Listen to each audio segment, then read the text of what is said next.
buenos días, queridos amigos de Caminemos Juntos.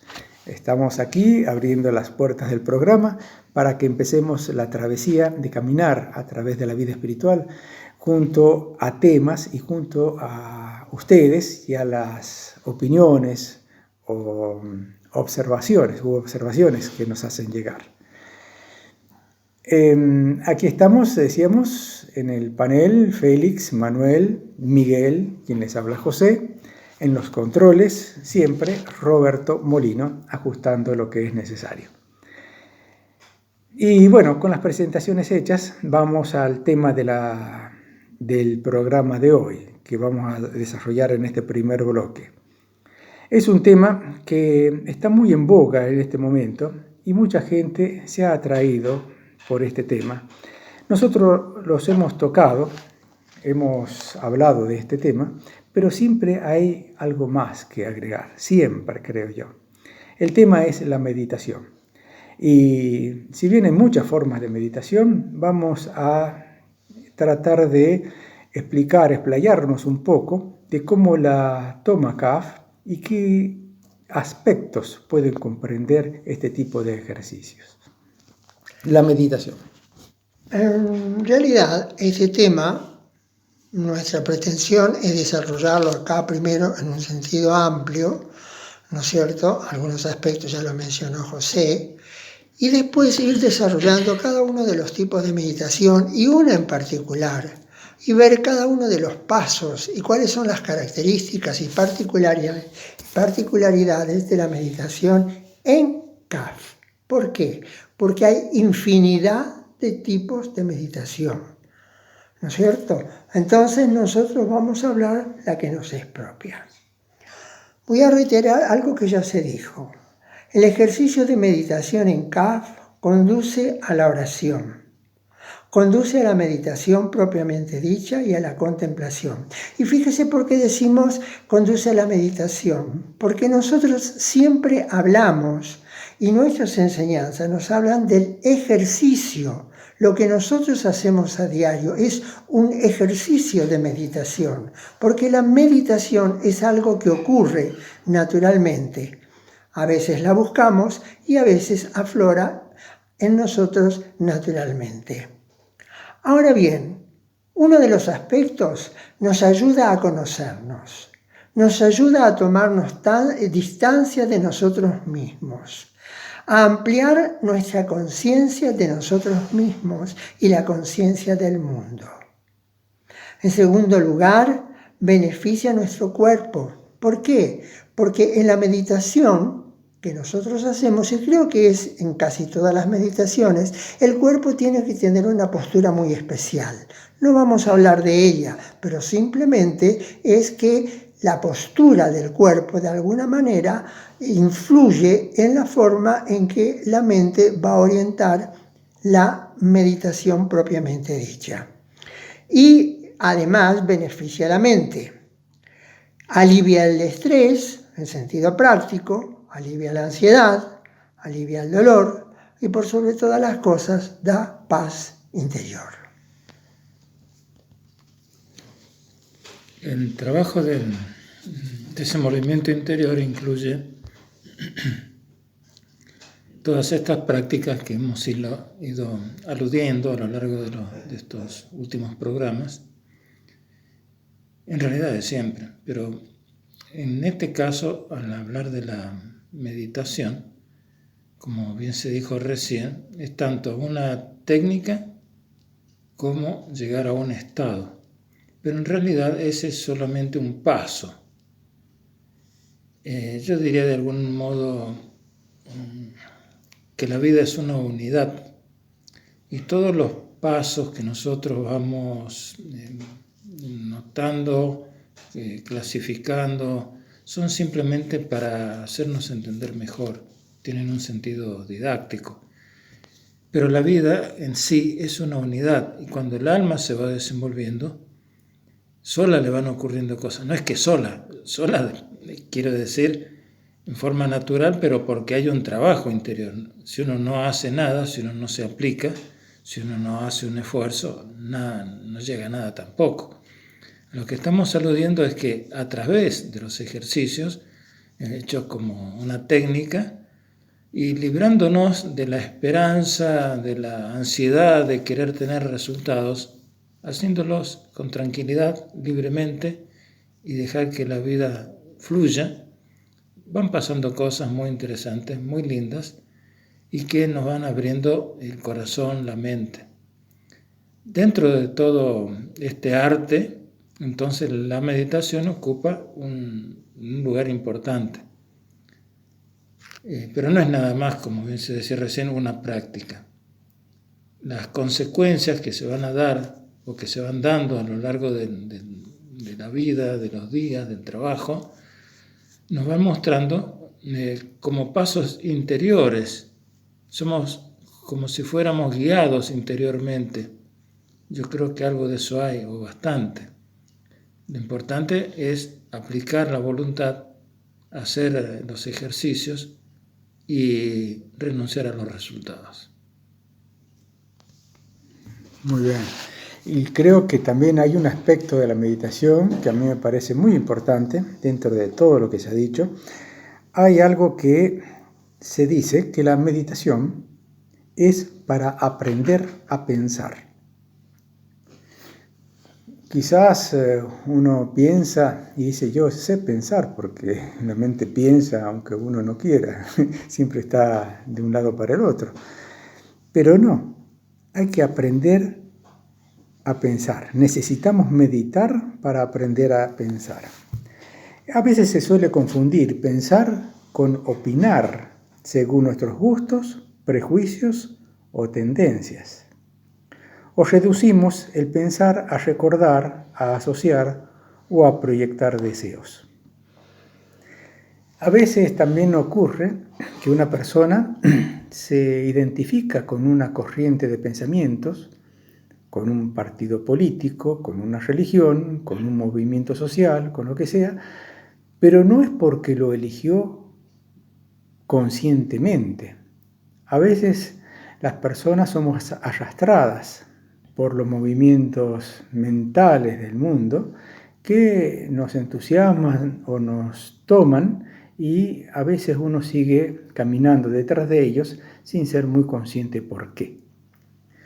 Aprender a meditar significa que, uno tiene que saber hacia dónde va, por supuesto, pero quizás pueda encontrar en el fondo cuál es su verdadero pensamiento, cuál es su verdadera resolución ante las cosas, cuál es su verdadera posición. Y no significa rechazar pensamientos de los demás, sino analizarlos, incorporarlos, desmenuzarlos quizás y saber sacar de todo eso el propio pensar.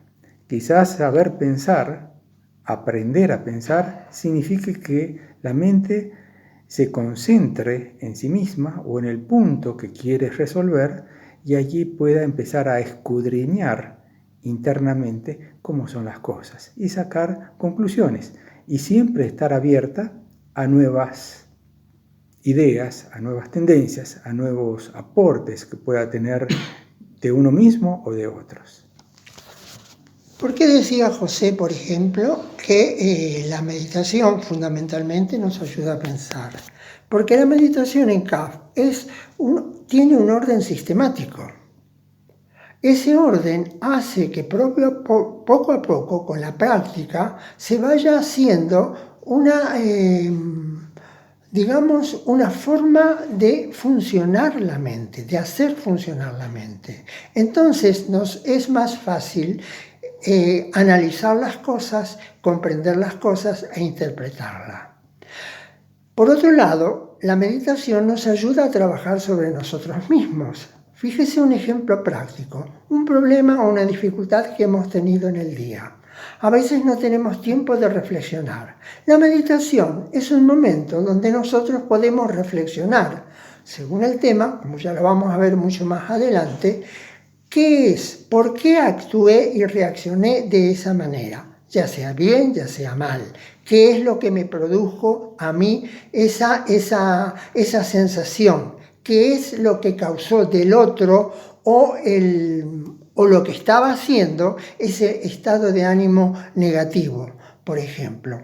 Cuando yo a través de eso puedo perfeccionar mi forma de ser y de pensar, indudablemente me estoy beneficiando y, sin lugar a duda, estoy beneficiando a los demás. Ahora bien, como consejo, el ejercicio más simple para empezar a meditar, digamos a los neófitos, es leyendo un libro, un buen libro, un libro inspirador. Entonces uno comienza a leer el libro, lee frases y se detiene en cada una de esas frases hasta ver hasta dónde llega la comprensión de ella. Y voy a dar un ejemplo práctico. Muchas veces nosotros leemos, después de algunos años, de nuevo, algunas enseñanzas de CAF. Y descubrimos cosas que nunca la habíamos visto antes y probablemente leímos muchas veces esa enseñanza. Quiere decir que nosotros formamos parte del devenir y por lo tanto nuestra mente es distinta, nuestra comprensión es distinta, nuestra percepción es distinta y lo que leemos también nos dicen cosas distintas, aunque sea el mismo texto hecho hace muchísimos años. Siguiendo con distintas generalidades, digamos, de la meditación, uno, es decir, cualquier persona, todos nosotros, de una manera o de otra, tenemos objetivos en la vida. En nuestro caso hablamos de desenvolvimiento, vendría a ser, digamos, como un objetivo a largo plazo. Dentro de eso, en la vida cotidiana tenemos distintos objetivos, dentro de la tarea diaria, del trabajo, dentro de las relaciones, dentro de las cosas que uno quiere lograr. No estamos hablando de grandes cosas, simplemente de las cosas cotidianas. ¿Qué suele ocurrir? Que la mente, como algunos místicos llaman la loca de la casa, porque va y viene, salta de una cosa a otra. Entonces, a través del ejercicio de la meditación se va acostumbrando a meterse en un punto, en un tema y trabajarlo a fondo, como bien se decía recién, al analizar un texto, por ejemplo. Y cuando estamos realizando un trabajo también ocurre algo similar. Si nosotros estamos realizando algo y de pronto nos acordamos de algo, dejamos lo que estamos haciendo y hacemos lo que nos acordamos y después nos salta el recuerdo de que no le dijimos tal cosa a fulano, nos vamos a buscar a fulano, le llamamos por teléfono y cuando nos acordamos que no le encargamos al proveedor las mandarinas, entonces le llamamos, ¿dónde quedó el trabajo? Ni está bien ni está mal, es decir, es la mente que nos lleva de acá para allá. Entonces, una tarea que es para toda la vida, que no es tan fácil como a primera vista parece, y que nos ayuda fenomenalmente la meditación, porque uno se pone en un tema y se le disparó la mente, lo trae de vuelta y vuelve a empezar, y la trae de vuelta y vuelve a empezar. Al leer un texto, como bien se decía recién, uno puede ser que se acuerde de algo, que ese texto le recuerda algo, le parece genial, pero se va detrás de otra idea, no de lo que estaba analizando. Entonces, bueno, traer a la loca de la casa de vuelta, ¿no es cierto?, al punto, ¿no es cierto?, en que uno quiere que trabaje. Bueno, eso gradualmente le va dando fuerza a nuestra mente y le da fuerza a nuestros objetivos y le da a la vida poder de realización. Parece ser también que todos estos ejercicios, que son de la meditación, causan necesariamente un efecto.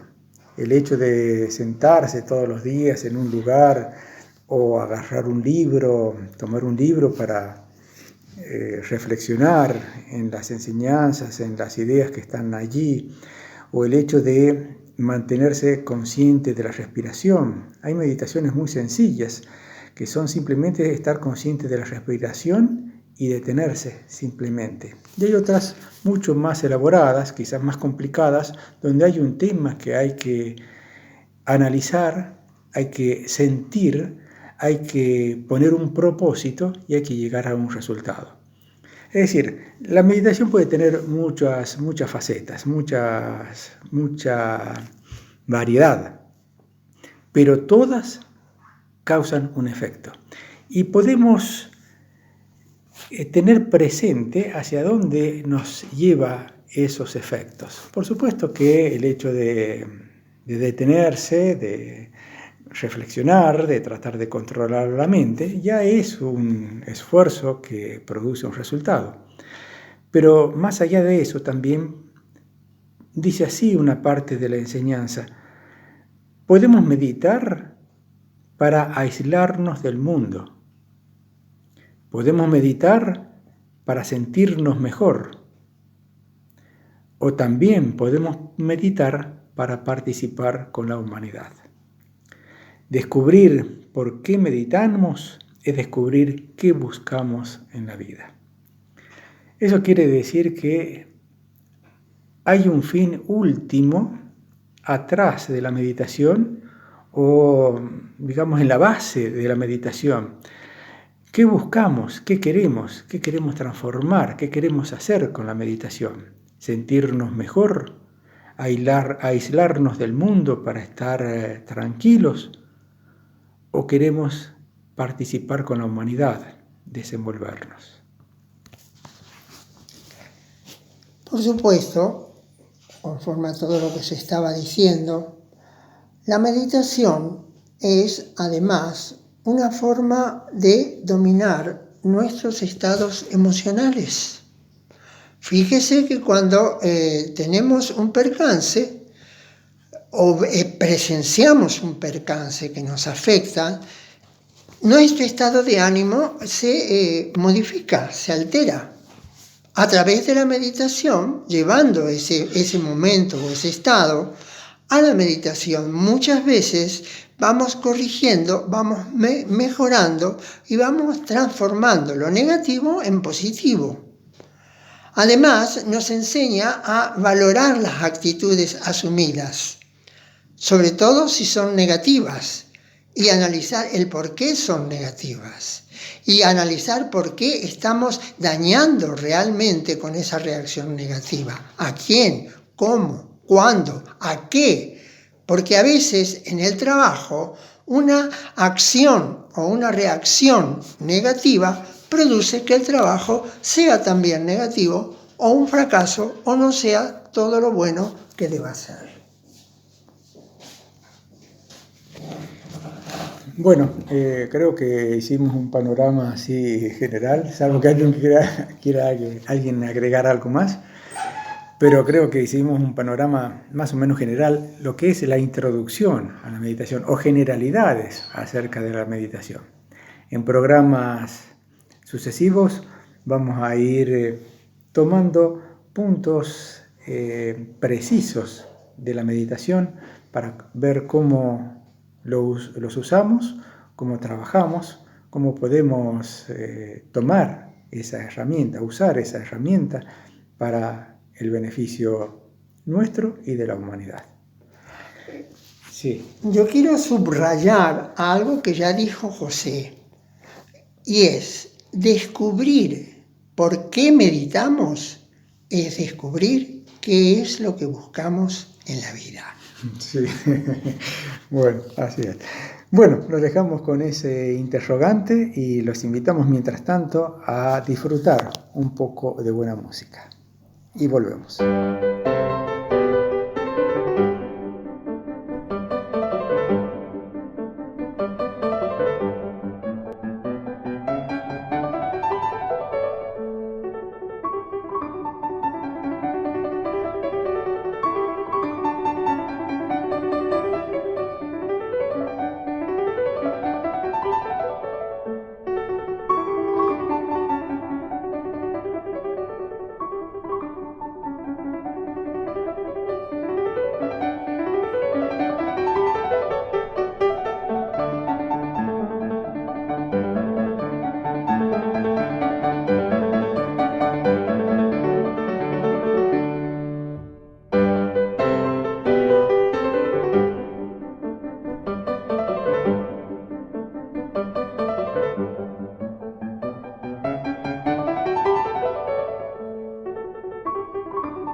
Soler fue un compositor, clavecinista, organista y teórico de la música español, que nació en España en 1729 y falleció también en el mismo país, en el Escorial, en 1783.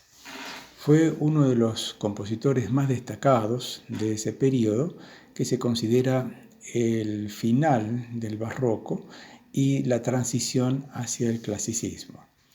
La obra escuchada es una sonata en sol mayor que se la conoce como Rubio 45, porque fue este señor Rubio quien clasificó la obra del compositor Antonio Soler.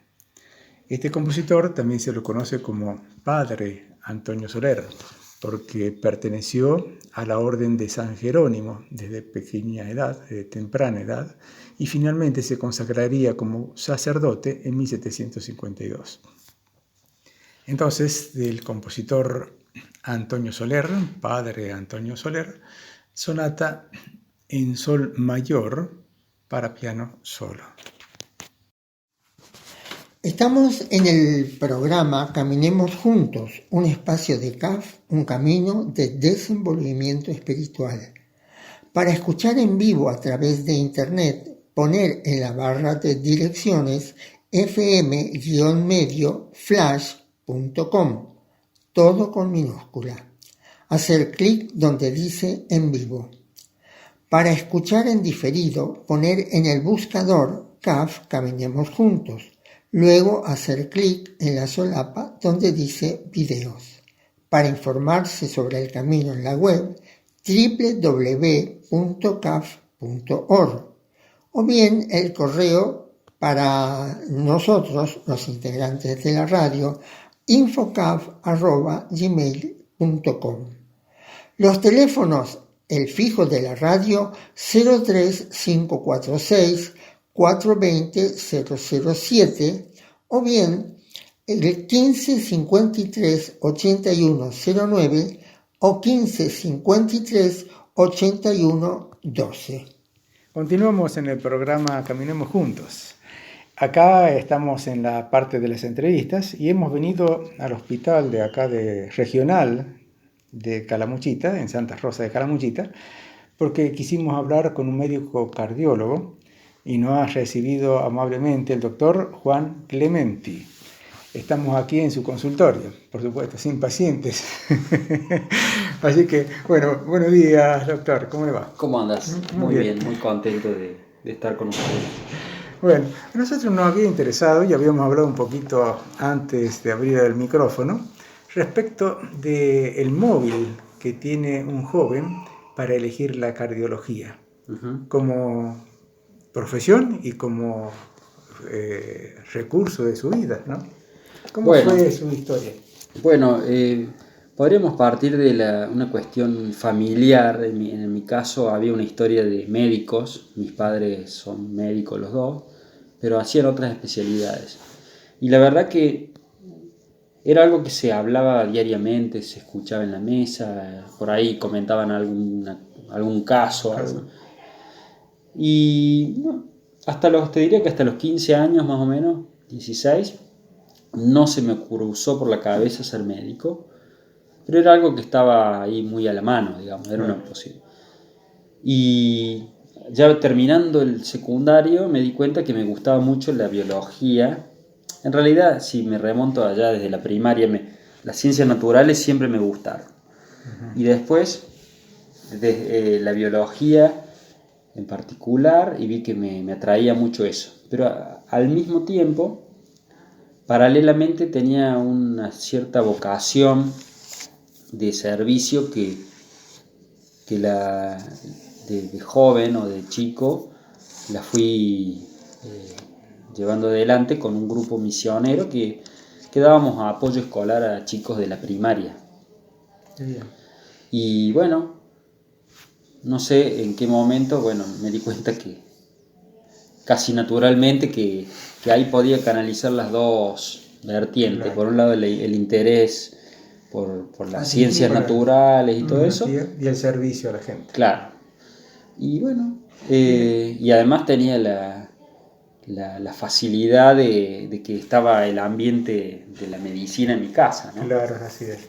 Bueno, pero una vez llegada a la facultad Sí. y adelantando en los estudios, hubo un momento en que uno elige Sí. la profesión o la La rama, especialidad. la especialidad, esa Claro. es la especialidad. ¿Cómo fue en su caso? ¿En qué momento se produce eso y por Bueno, sí, cuarto año de la carrera, hay una materia que se llama semiología, que es la parte, empieza la parte clínica, donde uno empieza a ver pacientes y a tener contacto más real con lo que va a hacer.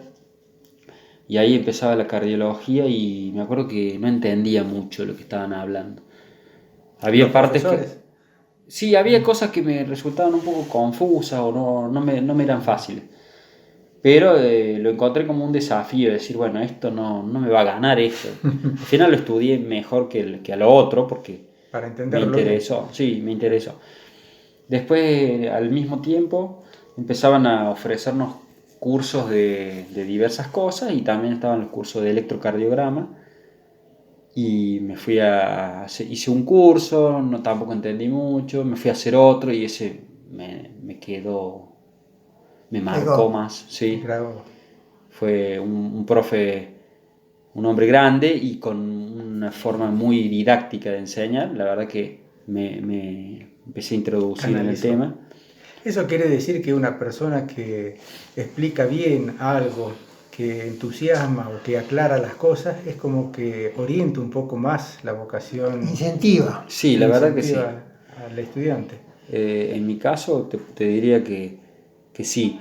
Hoy recuerdo determinado, y si me voy más adelante ya les voy a contar, pero tengo, ya siendo cardiólogo incluso, tengo mis referentes, que son 2 o 3, con los que todavía sigo en contacto, gente de Córdoba, y bueno, que realmente viven con mucho amor lo que hacen y lo comparten ese saber. Qué lindo. Estoy hablando de médicos ya de 60 y Formados. pico de años, sí. Ah, de mucha Mayores. experiencia, sí. Sí, que me han marcado también como soy ahora, digamos, ¿sí?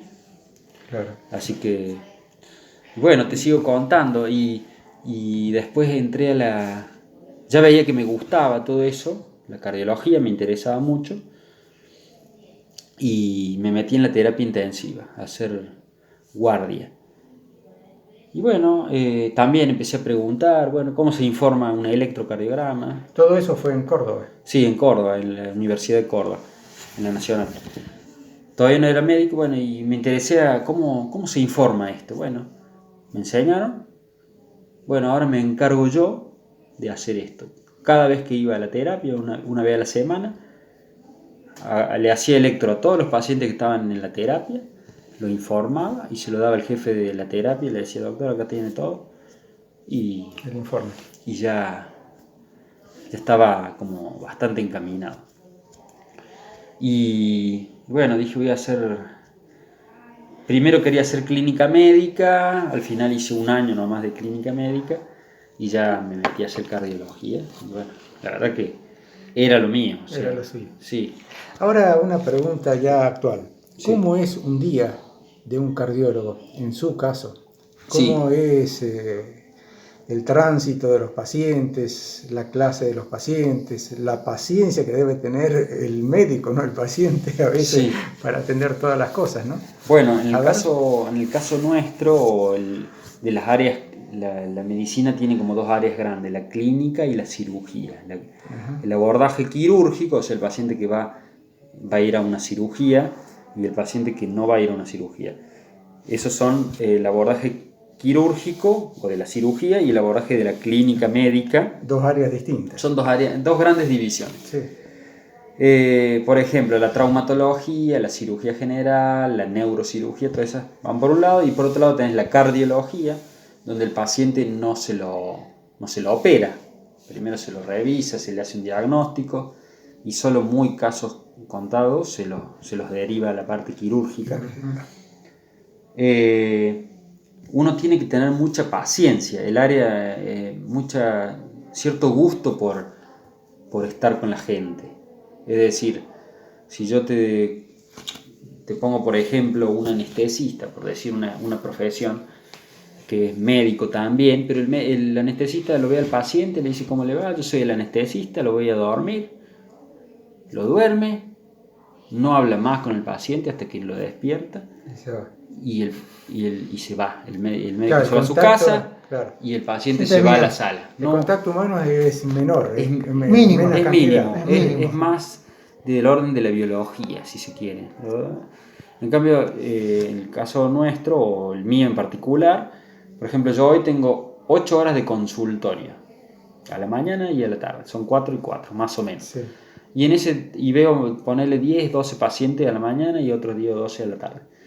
O sea que cada paciente me lleva entre 20 y 30 minutos, en los cuales yo tengo que escucharlo, Y tienen distintas preguntarle, edades, perdón, claro. tienen distintas edades, distintas formación, distinto nivel cultural, todo, ¿no? Porque Sí, de 0 a 99, a 100 Bueno, años. naturalmente depende de la edad, son el tipo de preguntas que le tiene que hacer. Claro, lógico. ¿No es cierto? Suponete, viene un chico de 20 años, para mí es muy importante saber si los padres viven o no y si han fallecido, de qué han De qué, fallecido. claro. Porque me dice, sí, tengo 20 años, mi papá se murió a los 40, salió a correr y se murió en la calle y bueno, tuvo un infarto, es importante. Ahora si tiene 80, y no le voy a preguntar de qué murió su papá, porque no es relevante a esa edad de la vida, Claro. ¿no? Sí, sí. Entonces sí, pero sí, a lo mejor tengo que preguntarle, ¿fuma? Ah, ¿y cuánto fuma? 20 puchos por día. Ajá, ¿y desde cuándo? Desde los 13 años. ¿Y ahora cuánto tiene? 68. Bueno, tengo que sacar la cuenta. Fumó toda la vida. O otro que te... Y entonces, ¿alguna vez estuvo internado? Todas esas preguntas, que a lo mejor en otras especialidades no hace falta preguntar tanto, yo lo tengo que hacer. Claro. Y a veces te lleva tiempo. Y a lo mejor el tiempo de revisarlo al paciente son 5 minutos. A lo mejor yo lo reviso en 5 minutos, le hago un electro en 5 minutos. Pero estuve 20 minutos hablando con él. Claro, para conocer todo el contexto. Claro. Y después están los que ya uno los ves en el pasillo, ya te acordás de la historia clínica, porque vienen yo hace 10 años que estoy acá en la zona, que los veo cada 2 meses, o sea que hay algunos pacientes que los conozco de memoria. Claro. Pero hay Ahora otros eso, que no, que los sí. veo de vez en cuando. Ahí era otra pregunta. ¿Cómo hace un médico para acordarse de toda la historia personal de un paciente cuando a veces ve muchísimos pacientes por día? Sí. Esto que me pasa a mí creo que le pasa a la mayoría de los médicos. Cuando es un caso difícil o raro o de mucha enfermedad, uno se acuerda mucho. Sobresale solo. Claro. El paciente muy enfermo o con muchos problemas de salud, uno generalmente lo recuerda. Y el que no es tan enfermo, el que tiene, no sé, un problema leve, hipertensión, colesterol alto y nada más, y generalmente uno no se acuerda de memoria, tenés que ir a la historia clínica porque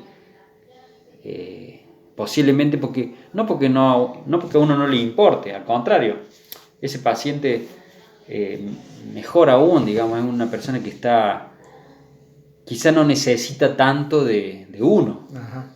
Sí, sí.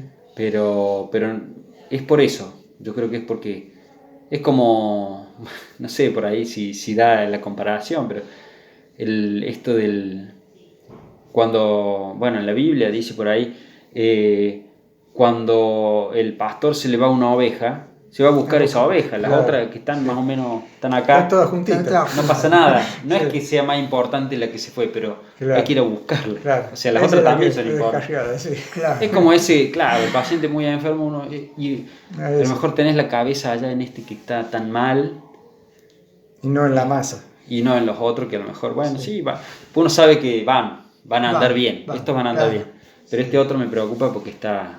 Sí. También le pasa a los padres, ¿no? Que dicen que yo tengo una sola hija, pero dicen que los que tienen muchos hijos, que el más importante es el que está peor para el padre, o sea, el que... Claro. Esté más enfermo. El que está más enfermo, el que necesita más ayuda.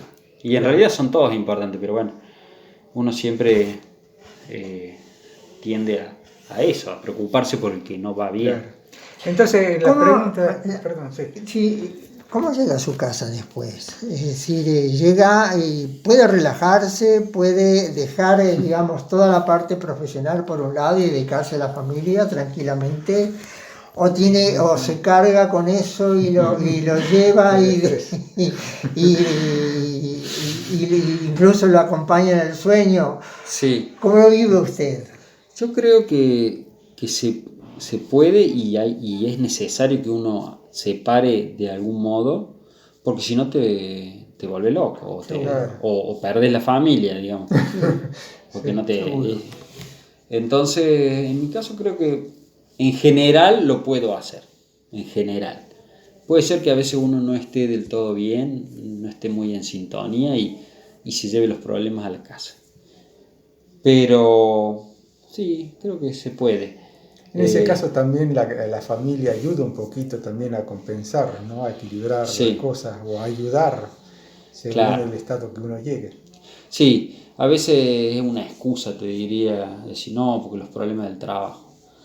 Si vos estás bien en armonía familiar, me parece que lo otro lo salvás, digamos, ¿no? Sí, claro. El trabajo hay que... acá, cuerpo y alma. Yo estoy 8 horas a full. Pero después estoy a full en mi casa, porque si no, si sigo enganchado en el trabajo... Sí, no pasa nada. No pasa nada. No es natural. Además, es decir, si uno forma la familia con alguien que también pertenece a la profesión, aunque no sea de la misma rama, es decir, también comprende, es decir, que a veces uno llega cargado o a veces no, es decir, lo capta, lo percibe y sabe cómo actuar en esos casos, porque uno también, respecto a su pareja, hace lo mismo. Claro, sí. ¿No es cierto? Porque le debe suceder exactamente igual. Sí, en mi caso particular, que también estoy casado con una médica, podemos entendernos ese punto, ¿no? Y que a veces hasta nos cuesta cortar con el laburo, con el trabajo. Es decir, uno vuelve a veces medio maquinado, no sabe lo que me pasó, a lo mejor porque realmente moviliza, hay situaciones que a uno lo movilizan. Y a veces esa movilización es positiva, y vas y le contás, mirá, tuve este caso re interesante, mirá, vamos a leerlo, qué sé yo. O no, la verdad me fue tan mal con esta persona, me hizo sentir tan mal, y estoy harto de... Puede pasar, no es lo frecuente, pero te puede pasar. Sí, claro. Creo que con el tiempo uno va aprendiendo a que eso sea menos frecuente. Sí, que no te moleste tanto. No te toque. Claro, no puede ser que uno absorba los problemas de la gente, porque si no, no hay manera de ayudarlos tampoco. Obviamente. Doctor Juan, recién usted mencionó una parábola de la Biblia, la oveja descarriada, ¿no? ¿Cómo es la relación, en su caso, de la medicina, la ciencia y lo sobrenatural, en este caso Dios? Sí. ¿Cómo lo ve? Bueno, qué buena pregunta, ¿no? O sea, no es fácil responder esto que me estás preguntando. Yo creo que a veces la medicina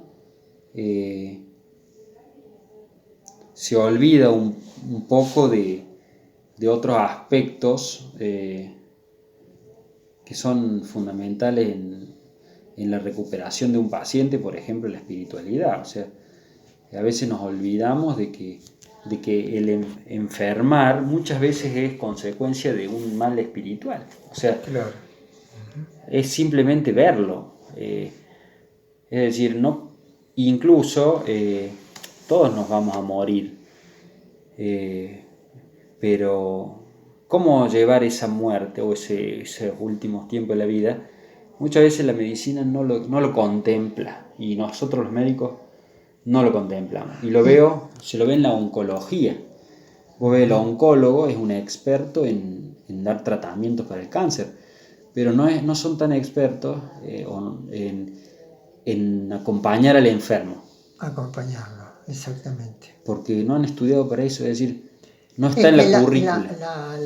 La universidad no forma para eso. Sí. Es decir, no forma a tratar a la persona, como ser integral, es decir, como un ser cuerpo y espíritu, Sí, como una integralidad, es decir, trata el cuerpo. ¿No es Claro. cierto? Y ahora- Así como se tratan los síntomas y no se tratan las causas. Y muchas veces las causas son interiores. A veces, es decir, por lo menos yo he escuchado infinidad de veces que la mayoría de los cánceres se producen como consecuencia de choques emocionales muy fuertes. La muerte de un ser querido, un accidente, es decir, el hijo que se escapa de la casa o algo por el estilo. Y al poco tiempo, ¡zas!, aparece la enfermedad. sí. ¿Y el médico qué trata? Trata la enfermedad. Trata Lo que se ve. Lo que se ve. Claro. La punta del iceberg. Exactamente. Tratamos. Sí, Nada yo más. coincido con lo que decís y es difícil de probar.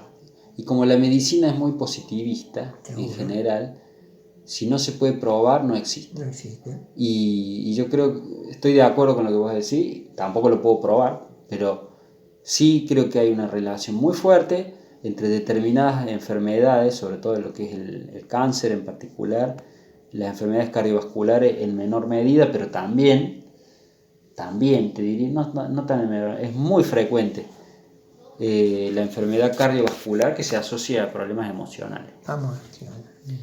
Y la otra vez me dijo un paciente, no sé si era, no recuerdo quién era, pero me dice, yo vengo acá porque usted me trata como, me hace sentir como persona, me dice, me trata como un ser humano.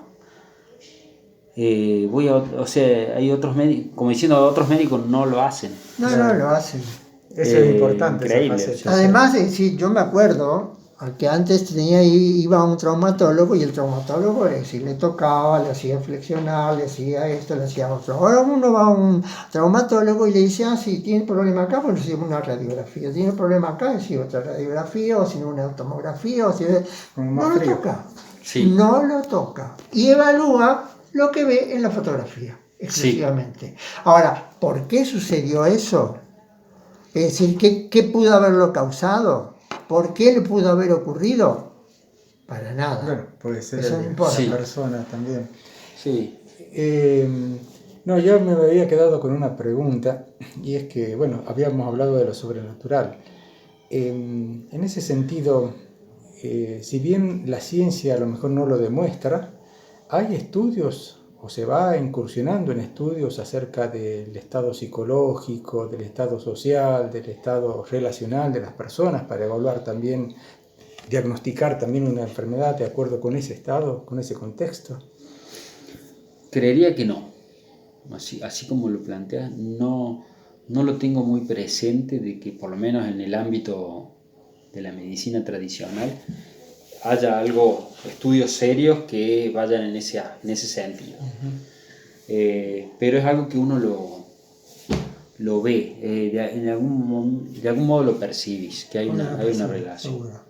Pero sí, porque volvemos a lo mismo, la ciencia positivista quiere estudios Claro, concretos. que demuestren causa y efecto, cosa que, hay, sí, lo que se llama la medicina basada en la evidencia. Si vos tomás una aspirina o le das aspirina a 100 personas que tengan un riesgo cardiovascular determinado, van a morir menos que los que no la toman. Bueno, eso es algo objetivable. Por eso sabemos que la aspirina en los pacientes con alto riesgo cardiovascular disminuye el riesgo de infarto. Pero esto otro que decimos, una tristeza muy grande te puede llevar a un infarto, no lo sabemos realmente. Es algo que uno supone que puede ser. No, pero ocurre no lo podemos acaso definir. también cuando se hace el uso de los placebos, Sí. para que la persona que cree que ha tomado algo Sí, y tiene un efecto, lo produce psicológicamente y no el mismo...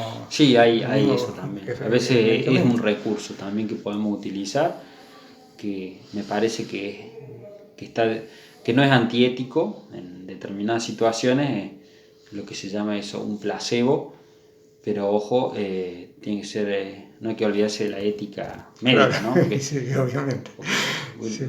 También hay gente, ahí está el charlatanismo, digamos. Claro. Sí. Es No, otra, le pero comentaba porque yo conocí un caso de una señora que se mareaba y vomitaba en los aviones Sí. hasta que le dieron una medicina extraordinaria, milagrosa, y era un placebo. Y desde Claro. ese momento no volvió a vomitar Sí. en los aviones. Bueno, sí, nosotros teníamos, me acuerdo de una pacientita en otro hospital que iba siempre, no sé si iba todos los días o cada 2 días, siempre por lo mismo. Y le dábamos también un placebo, porque no tenía nada la señora, pero ella necesitaba tomar eso.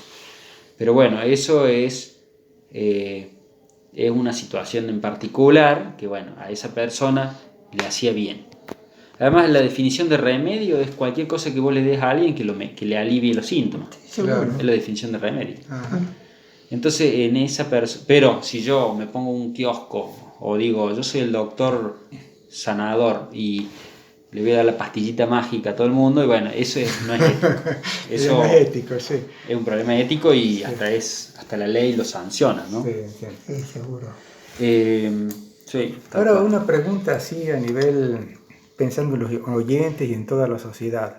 ¿Cuáles serían las recomendaciones de salud cardiológicas de un médico para que se pueda tener mejor pasar en la vida? Calidad de vida, digamos. Bueno, es interesante tu pregunta.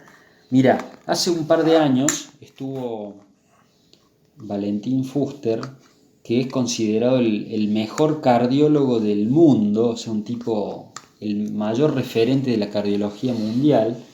Antes estaba Bramwell, pero ya es un hombre muy mayor, creo que ha fallecido Bramwell. Y estaba Valentín Fuster, como decir el Messi de la cardiología, ¿no? El tipo, Sí. lo más grande. Pop, sí. Y un hombre ya de 60 y pico de años. Y decía, yo ahora, después de haber estudiado tanto, me doy cuenta, dice, que el único camino es la prevención. Que no podemos empezar a atender a los pacientes a los 40 años.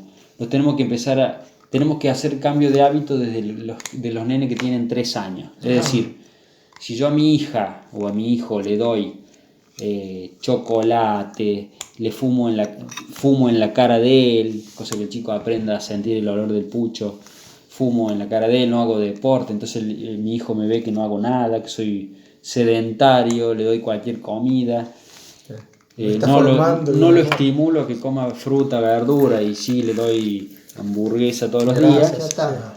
y lo estoy condenando a que el día de mañana sea un obeso, sedentario y probablemente un cardiópata. Según la genética, a veces depende, a veces uno genéticamente está más predispuesto a tal enfermedad o a tal otra. Pero digo, los hábitos se aprenden desde chiquito. Claro. Y ahí es donde tendremos que empezar a prevenir, porque es más, En cada familia. realmente es mucho más efectivo. O inculcarles el deporte a los niños. Yo creo que ya hay cosas que hay generaciones que ya mucho más no se puede hacer.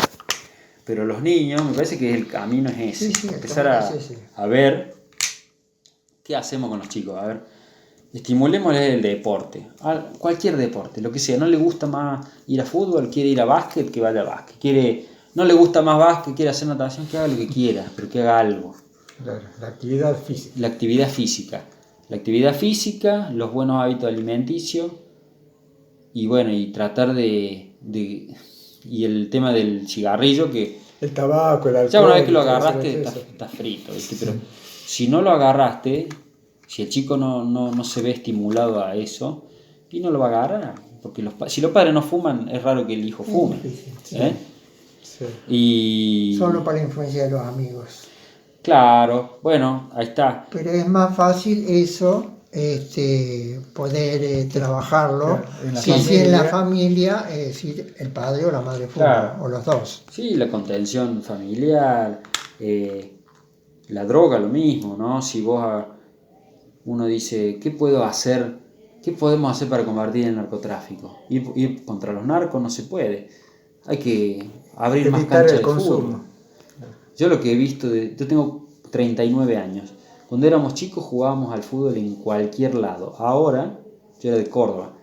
Ahora hay que pagar para ir a jugar al fútbol. No hay lugares gratis. No hay, incluso acá en Santa Rosa, o sea, Tenés que ir a pagar para ir a jugar al fútbol. Entonces, ¿qué le estamos ofreciendo a los chicos para que jueguen, para que hagan otra cosa que es más fácil ir a drogarse a lo mejor, más barato, que fumarse un porro que ir a jugar al fútbol? Entonces, si queremos combatir la droga, los malos hábitos, me parece que hay que fomentar que el deporte sea algo al alcance de los chicos. Ajá. Y no que haya que pagar para hacer un deporte. Interesante.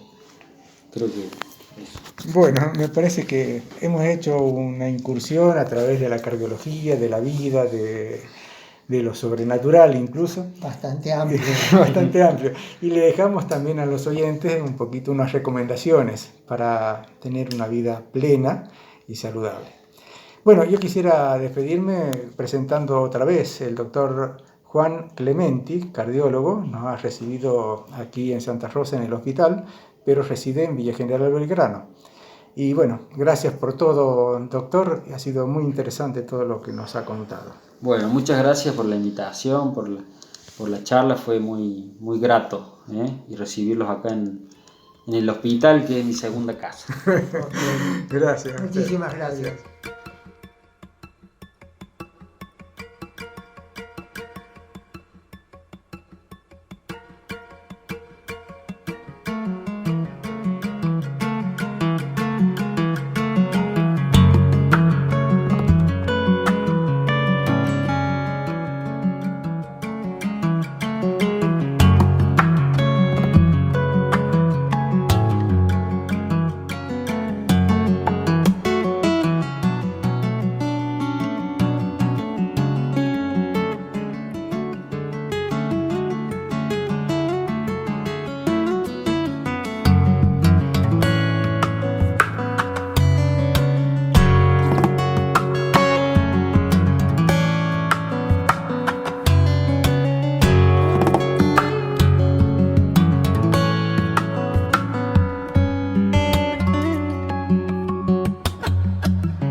hemos escuchado una canción que se llama Lo Imposible. El intérprete y compositor es Mag Dawes. Él es un guitarrista inglés conocido como compositor y por arreglar e interpretar varias partes simultáneamente en una sola guitarra. Es aclamado como uno de los guitarristas de fingerstyle modernos más creativos del mundo. Este estilo, el llamado fingerstyle, consiste en golpes, percusión, acordes, armónicos, distintas formas de tocar el instrumento, que es un poco distinta de la forma tradicional de tocar la guitarra. Dawes fue nombrado mejor guitarrista acústico del mundo 2 años seguidos, 2017 y 2018, por las encuestas de lectores de Total Guitar Magazine. La composición entonces tocada e interpretada por Maggie Dawes se titula Lo Imposible. Bueno, continuamos con el tercer bloque del programa Caminemos Juntos, en la radio que es parte de su vida, Radio Flash 107.7. Hoy vamos a hablar de un personaje muy viejo, o mejor dicho, muy antiguo, por así decirlo, pero que en realidad, y es muy probable que sea muy poco conocido por la mayoría de todos nosotros. Vamos a hablar de un personaje chino que se llama Kai Lun. Kai Lun fue un funcionario e inventor nacido alrededor del año 50 después de Cristo. Perdón, yo voy a interrumpir con algo que no tiene nada que ver, creo yo. Pero sabes que estoy leyendo un libro muy bueno, se lo recomiendo, después le digo el título, porque es fantástico. Y todas las noches leo un poquito. Bueno, dejamos la incógnita, seguimos adelante. Repito, estamos hablando de la vida de Kai Lun. Aunque en China apareció el papel en el siglo II y III antes de Cristo, sus mejoras realmente la hizo este personaje y le hizo merecedor de ser considerado como su inventor. Y en China realmente, y en todas partes del mundo conocido de la invención del papel, a él se lo considera como inventor del papel. Y después vamos a ver por qué. Sí. Esto que yo estoy escribiendo acá, entonces es sobre un papel que él inventó. Exactamente, porque gracias a un refinado proceso de fabricación, él perfeccionó esas técnicas tan primitivas que dio un papel muy similar al que nosotros usamos ahora. Wow. Sí, es interesante esto porque este señor, Kai Lun, ahí son 2 palabras y suenan para nosotros raras porque es chino, vivió en los primeros años de esta era. Nació en el año 50, como se dijo recién, después de Cristo, y perteneció a una familia muy pobre. No se saben detalles de su vida porque en aquel entonces quizás no se escribía la historia como ahora se hace, ni se ponen detalles de las obras que hacen la gente. Pero parece que él ingresó, siendo joven, al Consejo Imperial Chino de un emperador que se llamó He de Han. Así. Y vivió, claro, de la dinastía Han. Y vivió en la corte esa casi toda su vida. Nació entonces en 50 después de Cristo en un lugar que se llama Hanyang en China, en el seno de una familia muy pobre. Y falleció en el año 121 en Luoyang. Así se pronuncia, parece. Bueno, muy difícil de pronunciar esas cosas chinas. Pero lo importante es que este señor, sin tener preparación, yo no sé, siendo de una familia pobre, origen de una familia pobre y teniendo pocos conocimientos, parece que agarró estudios o los métodos con que se elaboraba ya el papel y los perfeccionó. De alguna manera encontró productos con que mejorar la superficie del papel, hacerlo más satinado, hacerlo más liviano, plástico, flexible, tenía muchas ventajas y más económico. Todo eso que él elaboró entusiasmó tanto al emperador de China de ese momento que lo llenó de favores y de riquezas también. Claro, este invento, digamos, supongamos que existe una llave de luz y alguien la perfecciona de tal modo que hace que funcione de un modo mucho más práctico, mucho más rápido, eficiente. Entonces es una mejora. Este señor que hace esa mejora también es un inventor y generalmente patenta ese invento.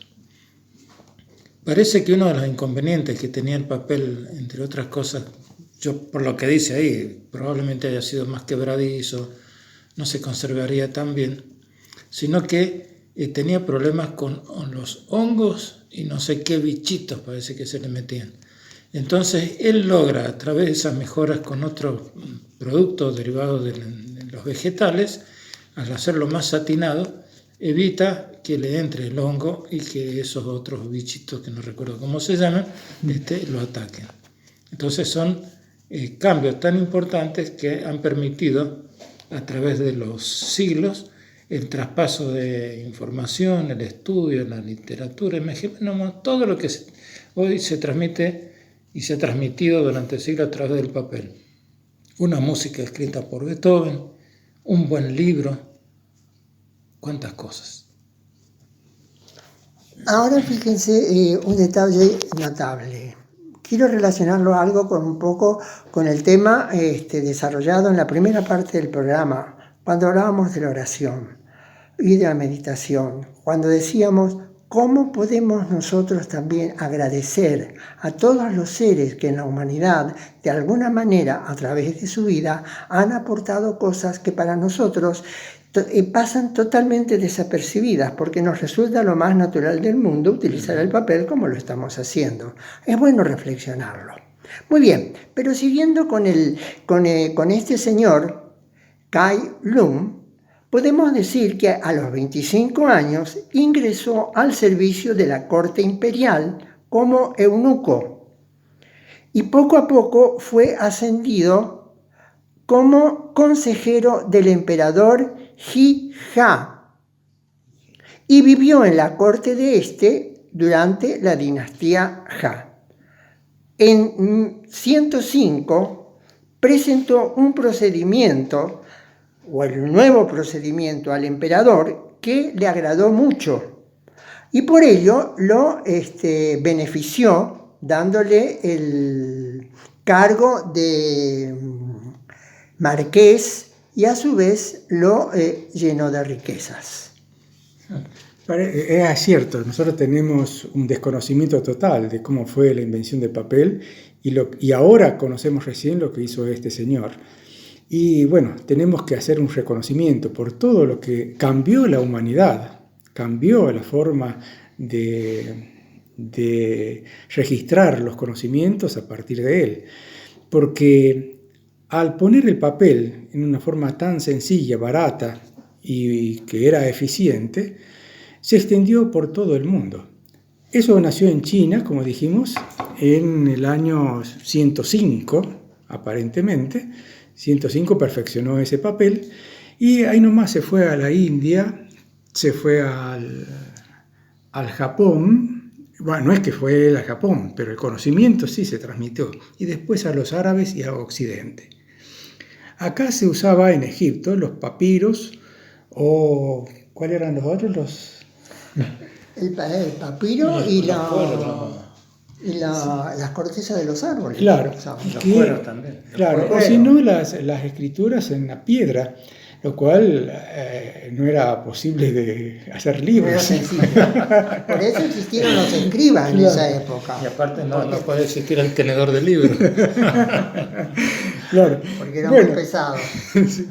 Bueno, eso quiere decir que ha cambiado tanto la forma de transmitir y registrar los conocimientos que le debemos a este señor muchas, muchas cosas. Como se decían, las obras artísticas, las obras científicas, cálculos y todo lo que nosotros hacemos ahora con el papel.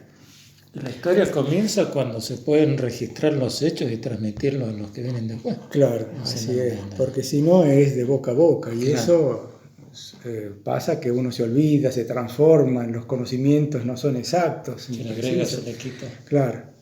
Bueno, y quería decir que el final de este señor no es muy agradable, como todo personaje así destacado, y es que cuando el emperador queda viudo y toma una segunda esposa, parece ser, esto dice la historia o la leyenda, parece ser que esta segunda esposa tiene alguna adversión a esta persona y lo manda destituir, que vaya a la cárcel. Lo manda a la De cárcel. los grandes favores, de los altos honores, va a parar A la cárcel. Pero Kai Lun no quiere eso y se suicida. Toma veneno y acaba en con 121 120. después de Cristo. Sí. Hagamos una pequeña interrupción porque ya estamos pasándonos en el tiempo y volvemos a caminar juntos después de esta música.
una música popular china conocida con el nombre de Corazón Pintado.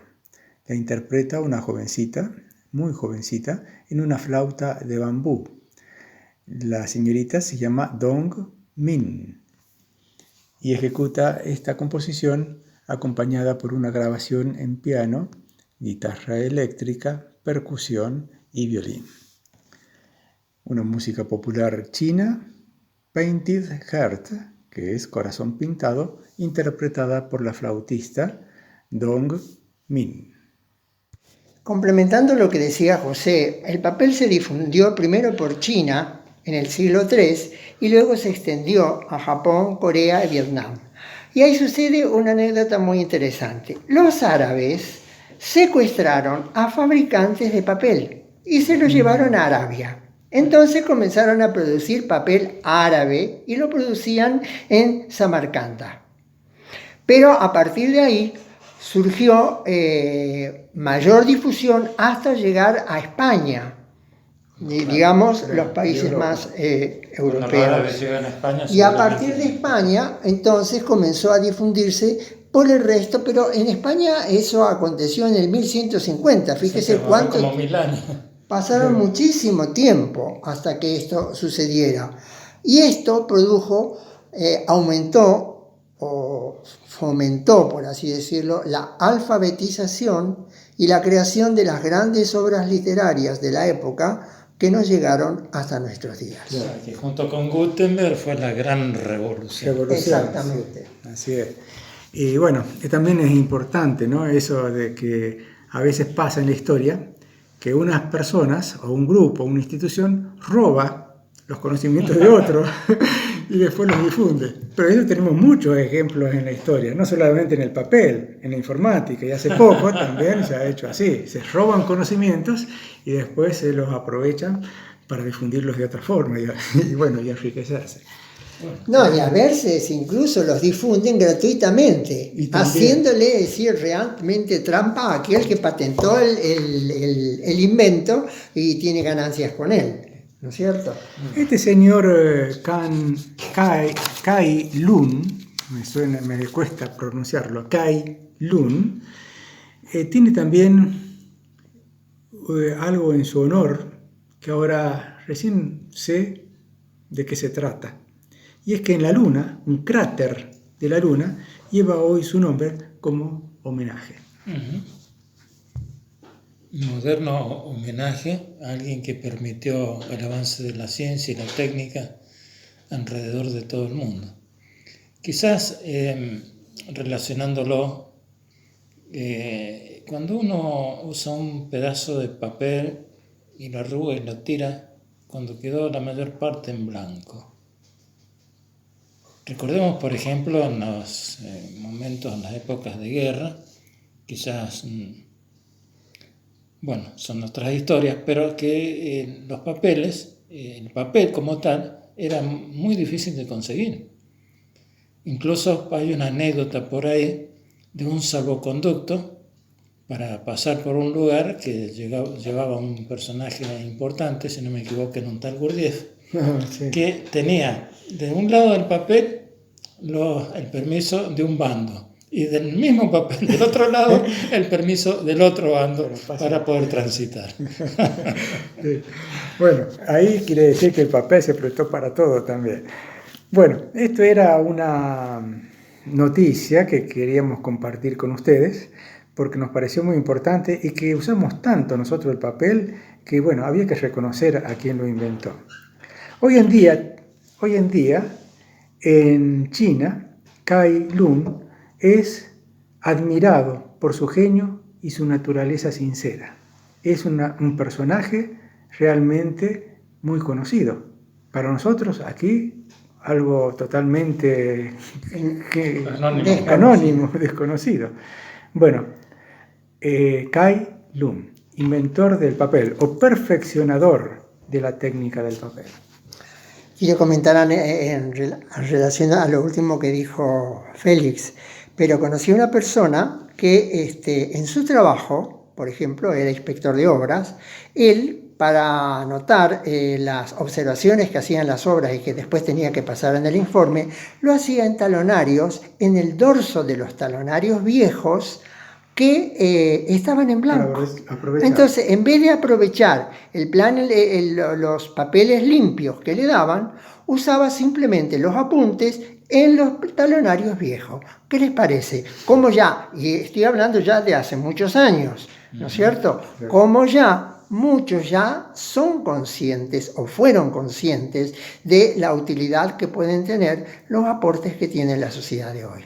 Sí, por ejemplo, los sobres, cuando uno los usa para enviar algo, generalmente el que lo recibe procura no arruinarlo y se lo devuelve a quien se lo envió para que pueda enviarlo en el mismo sobre la próxima nota. Sí. También hoy en internet se ve, o en distintos sitios se ve que dice: no imprima este papel si no es necesario, lleve nada más la foto o la información electrónica, que es suficiente. Quiere decir que, bueno, si bien el papel es muy útil, también es un recurso que se saca de la vegetación, de los árboles, de un proceso que hay en los árboles, ¿no? No, por esa razón es un poco antieconómico, yo personalmente hablando, en relación a lo que está diciendo José, porque si bien la informática, uno tiene un libro, muchos libros en un pendrive, casi que no los puedo leer en la computadora. Necesito el papel, y ahí en el papel lo disfruto como a mí me gusta leer un libro. Claro. No, yo me refería a los documentos, nada más que cuando uno tiene que ir a demostrar algo, a veces no es necesario imprimirlo. Claro, un permiso, un pasaje de avión. Así es. Pero tenemos esperanza que de las nuevas generaciones se habitúen a leer o a escuchar los audiolibros o a leer los libros en las, ¿cómo se llaman ahora? Tablets. En las tablets. Que eso es un hábito generado, como a nosotros se nos generó el hábito de los libros escritos en papel, ¿no es cierto? Así que vamos camino a mejorar las cosas. Bien. Bueno, y ahora seguimos caminando juntos, invitándolos en el próximo domingo para que nos encontremos otra vez en este programa. Gracias por habernos acompañado y gracias por todos los aportes que nos hacen llegar.